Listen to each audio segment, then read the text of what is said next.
Hello mga sukalams, kamusta kayo? Kung saan man po makarating ang video ko ito, sana safe po kayong lahat. Pang 18 days na po ngayon ng Ramadan. Ito ako busy. Hindi na ako nakakapag-video sa mga niluluto ko kasi sobrang hagad at saka yung amo kong babae laging nandito sa kusina. Alams na mga patago-tago lang ang ating vlog. Diba? Yan po yung soup ko ngayong araw. Oatmeal po siya na may karne. Hindi ko na naipakita yung pagluto ko kanina kasi nandito yung madam ko. Ito naman po karne, naluto na rin. Po, salmon, lulutuin ko yan mamaya for my baba. Tapos, ito naman po yung aking barbecue. Ready na siya, lulutuin na lang. Rin po si baba ng karne, wala na kasi kaming stock kaya i-repack ko siya. Bali, dalawang shift po ito. Ayan. Taran.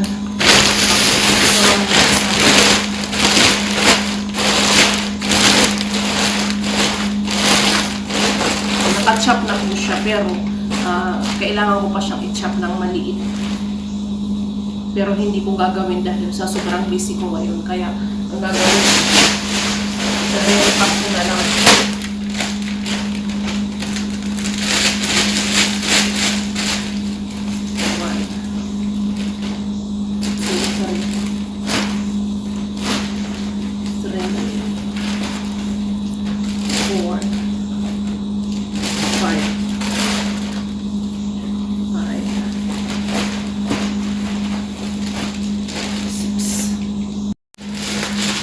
Ayan siya guys. Tapos na akong soup. Hahakutin ko naman siya papunta doon sa freezer doon sa baba. Ito ang problema ko dito guys. Kasi sa dami ng niluluto kasi sasabayan man ang amo ko bumili ng mga ganito.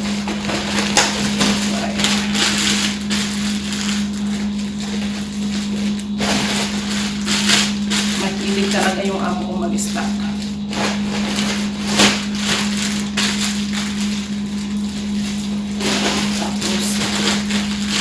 Tatanong yung kung nakailangan balot. Ako na kasi yung bahalang mag-budget. Kasi ako naman yung nagluluto. 1, 2, 3, 4, 5, 6, 7, 8, 9, 10, 11, 12, 13, 14, 15, 16. 16! Tapos, ito po yung ulo. Ayan, niluluto ko po yan. Pagkain namin. Kami lang kumakain nito. Masarap siya. Hindi siya malasa. Basta hugasan lang na maayos. Ay, so ayan po. Lalagay ko naman ngayon sa freezer doon sa baba.